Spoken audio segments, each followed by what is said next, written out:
It's Kelly Timecat again.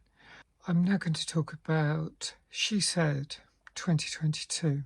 This stars the wonderful Carey Mulligan as Megan Toohey and Zoe Kazan as Jodie Cantor. In 2017, these two New York Times journalists tenaciously investigated the claims of sexual abuse allegations that stretch back decades. Through their work, they managed to bring down a huge movie producer now serving over 20 years in jail. And the publicity also led to the Me Too movement and further cases. This story covers the background to the case, and it demonstrates clearly how tenacious Ms. Toohey and Ms. Cantor needed to be to get anywhere with the case. The imbalance of power has been immense. And of course, those people who have abused the system for so long didn't want it to change, still don't allow too much change. What happens if you were sexually assaulted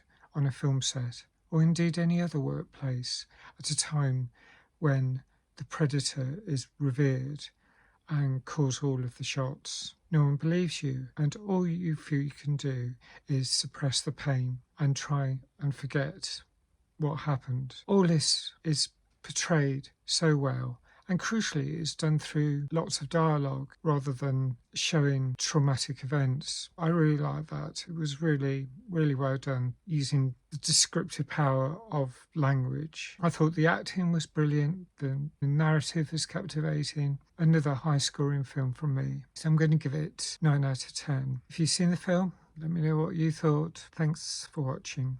Bye for now.